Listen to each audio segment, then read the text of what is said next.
I meet the coolest people. And everybody has a story, and I'm kind of nosy, so I'll ask. My friend Mo and I have a show called The Sex Talk.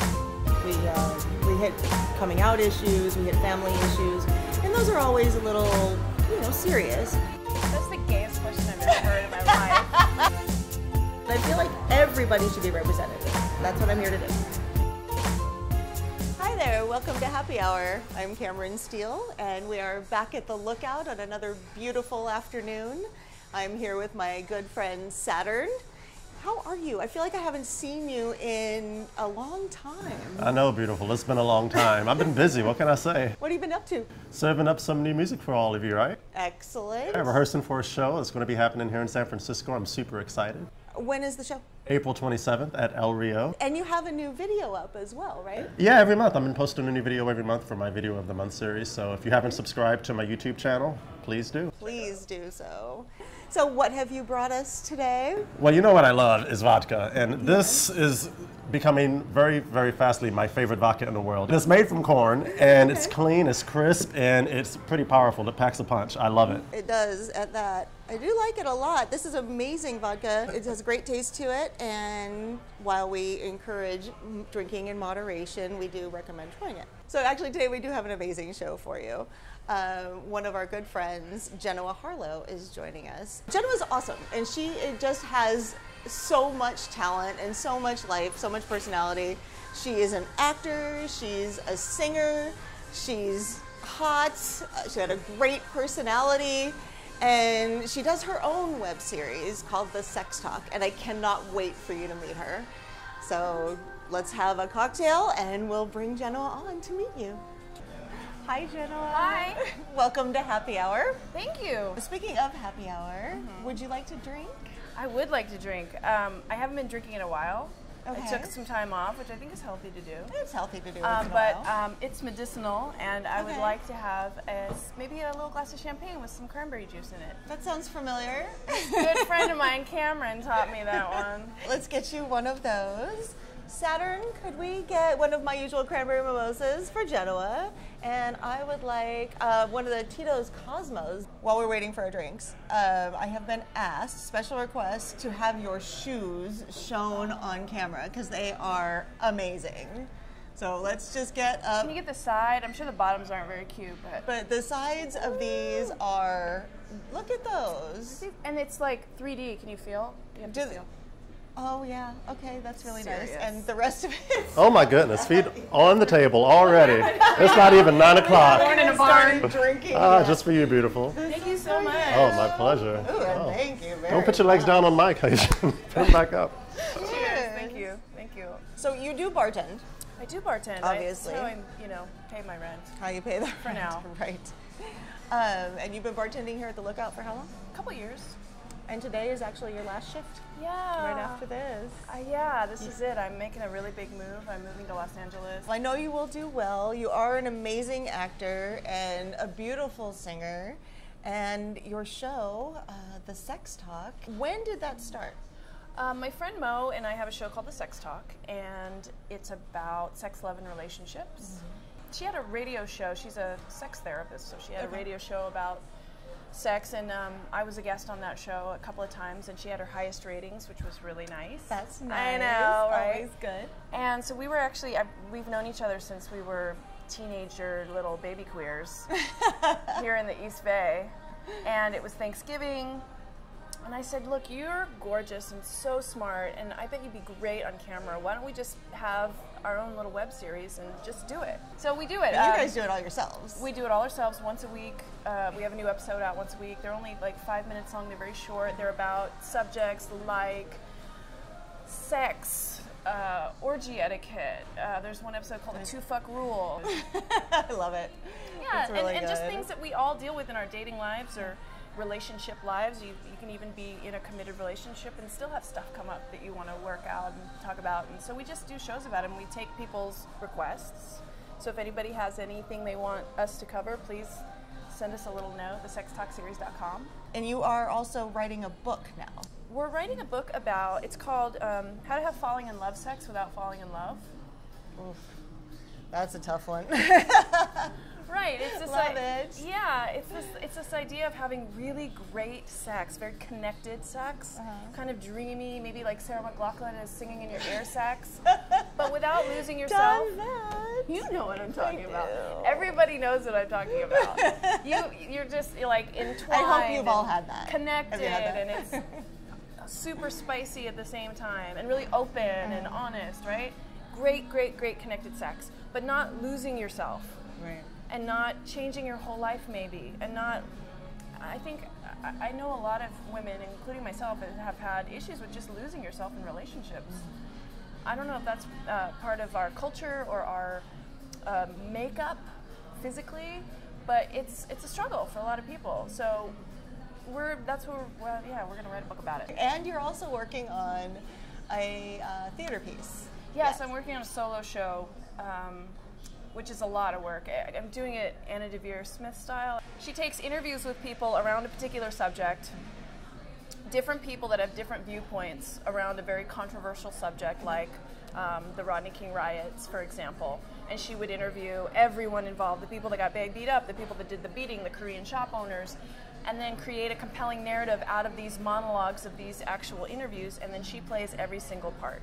Wow. So I'm doing that on the subject of the Michigan Women's Music Festival, which if you are in the gay world, the lesbian world in particular, you'd be familiar with. And playing every part and examining some serious issues.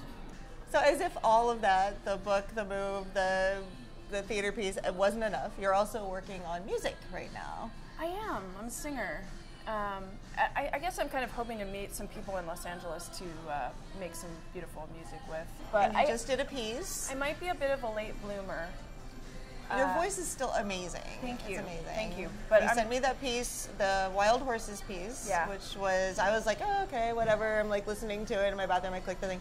And I was just like, wait, what now? I had to like go sit down and listen. It was beautiful. Oh, it's thank beautiful. you. That's really nice. Thank you. So you're a pretty healthy person. You bicycle, you are active in the AIDS life cycle. That's your big thing, right? I do the AIDS. Well, the last year was my first year. Oh, okay. And it was absolutely life-changing. And I highly recommend anyone, if you even have an inkling of like, I wonder what the AIDS ride is like, do it. Like, absolutely do it. It's a long ride, though. It's 7 days, 545 miles. And you're doing it again this year, right? I am doing it again this year. Good. Which team are you with this year? You know, I was with the Lookout team last year, and I'm unaffiliated. I feel like Lost Girl. I'm the unaligned succubus. I don't have a team, but I'm looking for a team. Okay. I'm looking for a team, so I'll figure it out. But you've raised a ton of money already, just on your own, right? I don't know how much, $3,200 so far. That's really good. Yeah, I've been really lucky, very generous donors. The point of the AIDS Ride is to end AIDS, period, end of story. And so we raised $11.5 million last year, and it's considered a very good charity because only 18% of their entire budget goes to running the AIDS Ride and running the whole, the entire charity itself. So anything below 20% is considered a really decent charity. Yeah, so they're down to 18. And they change people's lives who do the ride, and they change people's lives who have AIDS, and they help prevent AIDS. It's an amazing charity. You were actually born in the Bay Area. I was, yeah. Walnut Creek, Kaiser. Do you mind talking a little bit about growing up here? What family? My family were Jehovah's Witnesses. Okay. So they were a shit show. Let's just put it out there. Shit show. Did Apologies to anyone who doesn't feel like being raised a Jehovah's Witness is a bad thing, who's queer. It was very secluded and small and bigoted. And I mean, there were great things about it. Like I learned really good morals about right and wrong and just do the right thing because it's the right thing to do. And I appreciate that about just being a good person. But then there's that whole like gay people are from the devil and like I don't have contact with my family since I was 20. I have a wonderful aunt who's not a Jehovah's Witness, but my family I don't because I'm gay. Talk to them? No.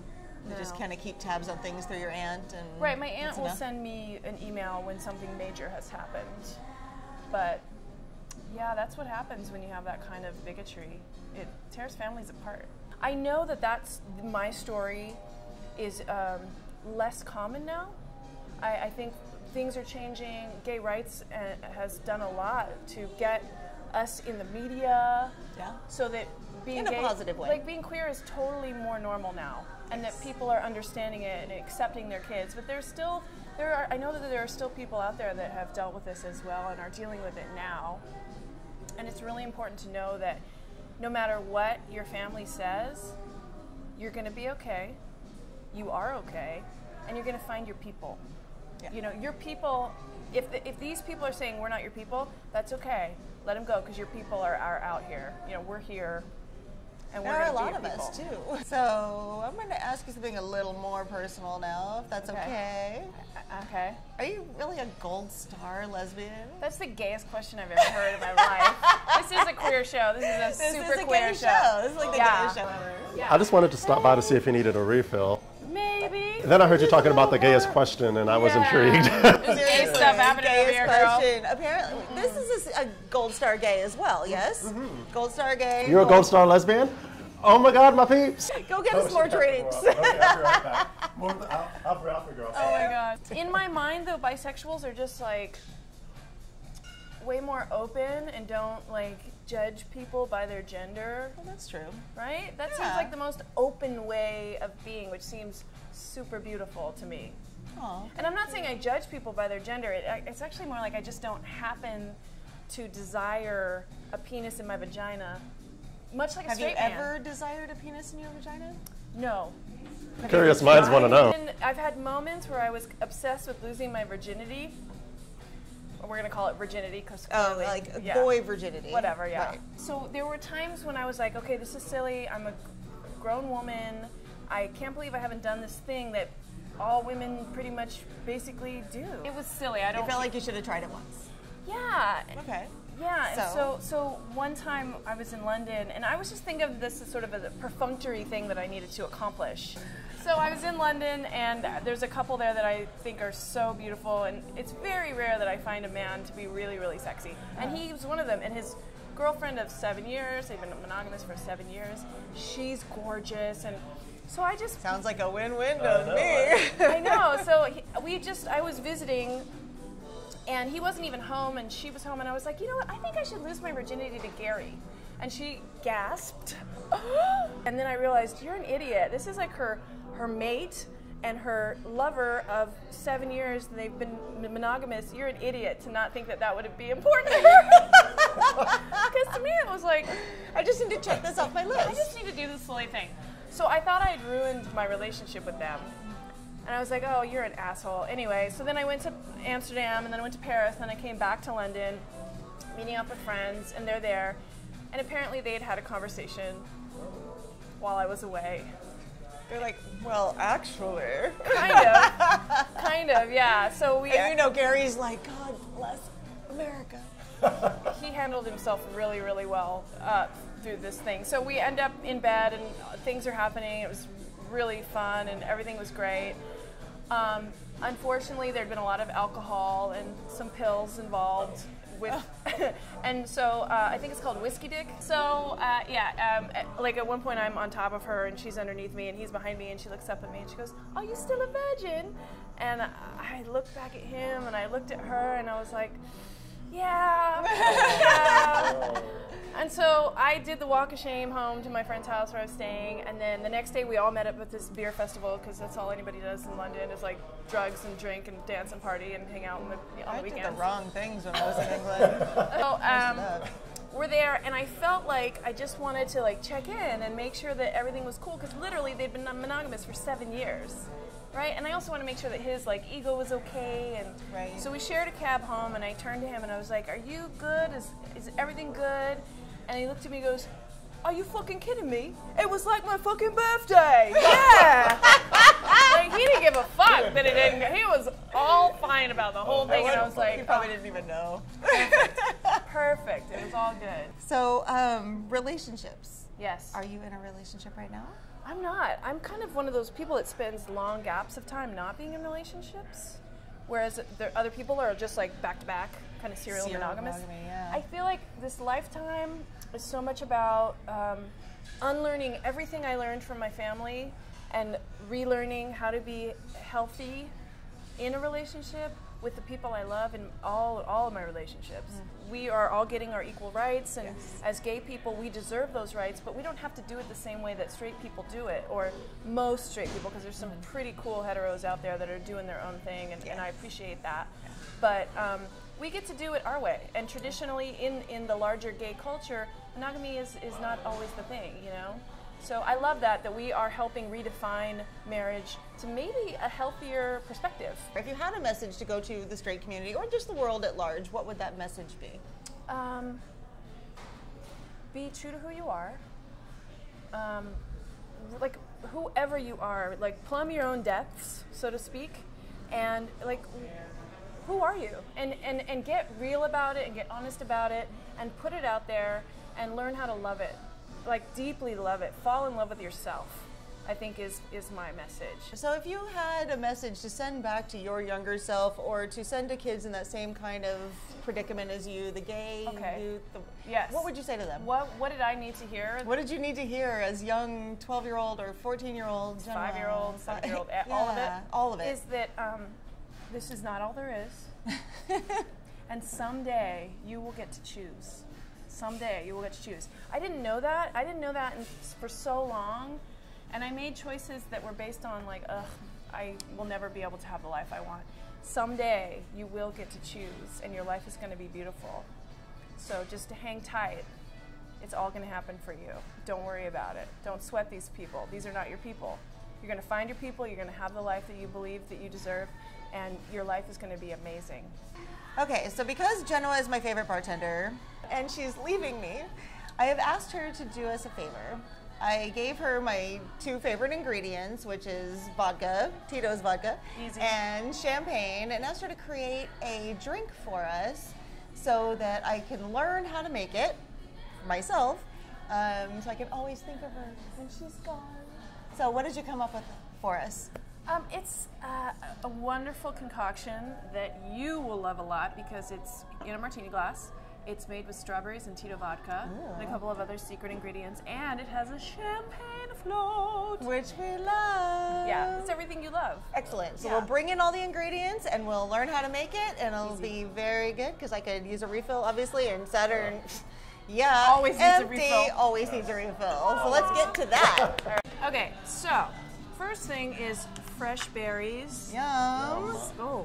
Oh my God, I wish this was smell-o-vision because it smells really good. It does smell amazing. So I'm just gonna throw, and this, I've just washed my hands. Don't worry, it's all sanitary. Cut up strawberries. That's right. And we're gonna put a little simple syrup, which you can make at home with just sugar and water. It's that easy. I'm muddling the strawberries, getting the essence of strawberry out of this right here. So now, we're gonna put a little lime juice because a little too much sweet is not good, right? Right, sweet and sour. We love that. Hopefully that's not too much. And this is Tito's vodka. The most important ingredient. That's right. And you fill it all the way to the top. Put this on ice. And do a little shaky poo. Shaky poo! Okay, this is a very fine, fine vodka. So it's got a really pretty pink hue. Got some strawberry pieces in there. Lovely. Cute. You're so good at this. I would be like all over the table. Yeah, I've done this before. Can you believe it? I know. Okay. And my hangovers are like. So, actually, we're gonna put a little. Oh, right, champagne float. I love things away. that float. Yeah. That's nice. Oh, that looks Little so pretty. champagne float. And then, of course, we're gonna have to put a little strawberry on it. Really pretty, like that.